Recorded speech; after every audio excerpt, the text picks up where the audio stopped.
ராகி ரொட்டி ஆகட்டுங்க, கோதுமை ரொட்டி ஆகட்டுங்க, இந்த டிப்பை ட்ரை பண்ணி பாருங்கள். இதுக்கு தேங்காய் எண்ணெய் நல்லா சூடானதுக்கப்புறமா எண்ணெய் கொஞ்சம் சேர்த்தியே எடுத்துக்கலாங்க. அதில் கடுகு, கடலைப்பருப்பு கொஞ்சம் சேர்த்தி போட்டால் நல்லாயிருக்கும்.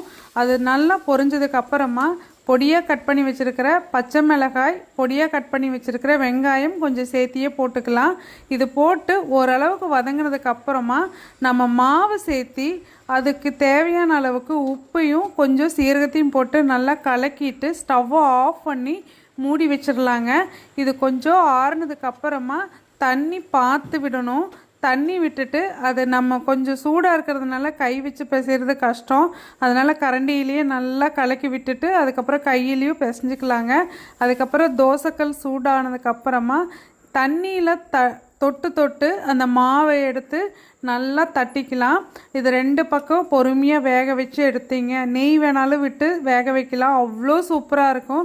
கண்டிப்பாக இதை ட்ரை பண்ணி பாருங்கள். ரொம்ப ரொம்ப நல்லாயிருக்கும். இதுலேயே நம்ம முருங்கைக்கீரை வேணாலும் சேர்த்திக்கலாம். வெங்காயம் வதக்கும் போது சேர்த்துனிங்கன்னா அதுவும் நல்லாயிருக்கும். கண்டிப்பாக ட்ரை பண்ணுங்கள். தேங்க்யூ.